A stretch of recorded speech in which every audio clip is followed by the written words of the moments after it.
আমরা একটি নিউজ দেখেছি ইদানিং যে মাদ্রাসার একজন শিক্ষক তার কবরটাকে আরসিসি একেবারে ডালাই দিয়ে খুব মজবুতভাবে তার কবরটাকে নির্মাণ করেছে। এর উদ্দেশ্য কি?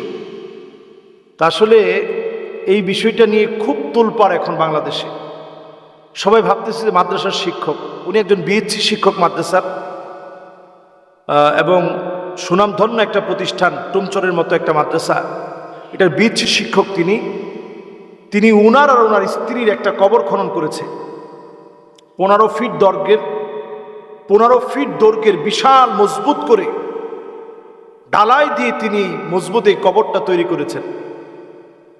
তো এলাকাবাসী যারা আছে সবার কাছ থেকে সাক্ষাৎকার নেওয়া হয়েছে যে তিনি এমনটা করলেন কেন। সবাই বলছে যে আবেগের বশীভূত হয়েই তিনি এই কাজটা করেছেন। আমি আমার এই প্রিয় ভাইয়ের সমীপে এবং বাংলাদেশের যারা দেখবেন সবার সমীপে এই কথাটা বলতে চাই, খবরদার, কবর বানানোর ভিতরে কোনো রকমের কৃতিত্ব নেই। কবরকে বিল্ডিং বানানো, পাকা বানানোর ভিতরে কোনো কৃতিত্ব নেই। যদি কবরকে পাকা করলেই সেরা হওয়া যেত, আপনি তাকায় দেখেন কি সেরা সেরা মানুষ এই দুনিয়ার, কত সাধারণভাবে শুয়ে আছে। আমি যখন বড় বড় মানুষের কবরের মধ্যে যাই, সারা ওয়ার্ল্ড সফর করতে গিয়ে যখন এই কবরগুলো জিয়ারত করি,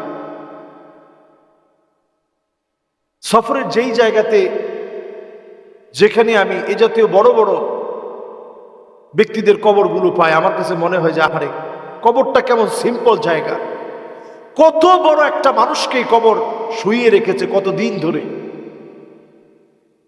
এই জন্য প্রত্যেককে কবরে যেতে হবে, এই চিন্তা জাগ্রত করতে হবে। এটা কবরকে আরসিসি একেবারে পিলার টিলার দিয়ে বিল্ডিং করে ঢালাই করে কবর নির্মাণ করার মধ্য দিয়ে না, কবরের স্মরণ আনতে হবে নিজের ভিতরে আমলের মধ্য দিয়ে। আইনামা তাকুনু ইউদরিকুমুল মাউত ওয়ালাউ কুনতুম ফি বুরুজিম মুশাইয়াদা, যেখানেই থাকেন না কেন মৃত্যু আপনাকে পেয়ে বসবে। যদি আপনি পাথর খণ্ড দিয়ে কোনো ঘর নির্মাণ করেন, কাচের ভিতরে যদি আপনি থাকেন, লোহা দিয়ে নিজেকে যদি আবৃত করে রাখেন, মৃত্যু আপনাকে পাবে।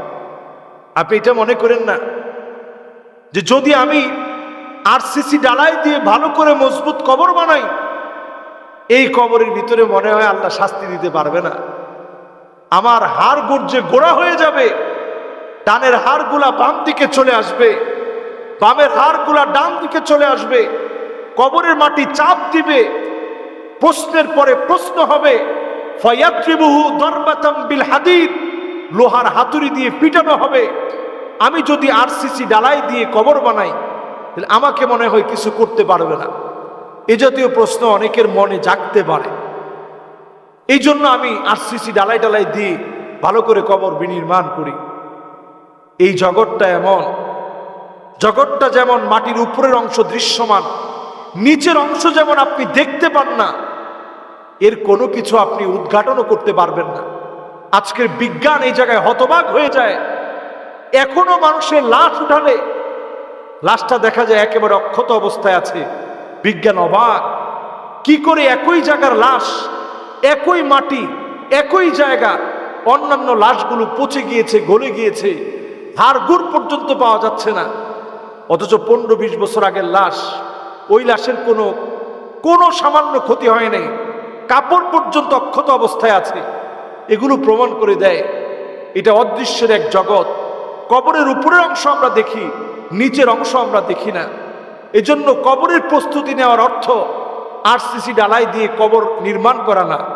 কবরের প্রস্তুতি নেওয়ার অর্থ হচ্ছে 5 ওয়াক্ত নামাজের মধ্যে নিজেকে সামিল করে প্রতিনিয়ত স্মরণ করা, একদিন আমি লাশ হয়ে যাব, ইমামের সামনে আমাকে শুইয়ে দিবে। কবরের সামনে দিয়ে যাওয়ার সময় স্মরণ করা, মাকানুকা তাহতা তুরাব, তোমার জায়গা হবে এই কবরের মাটির নিচে। আমি আপনি প্রত্যেকেই এই কবরের মাটির নিচে শায়িত হয়ে যাব। সুতরাং সেই শায়িত হওয়ার পূর্বে সল্লু কবলান তুসাল্লা আলাইহি, নামাজ পড়েন। আপনার উপরে নামাজ দাঁড়িয়ে যাওয়ার আগে, যেদিন নামাজ দাঁড়িয়ে যাবে চাইলেও আপনি নামাজ পড়তে পারবেন না, এর আগে আপনি আপনার নিজেকে নামাজি বানান। আল্লাহ তাআলা আমাদেরকে তৌফিক দান করুক, অহেতুক এই সমস্ত ভুল থেকে আল্লাহ আমাদেরকে হেফাজত করুক। আসসালামু আলাইকুম ওয়া রাহমাতুল্লাহি ওয়া বারাকাতুহু।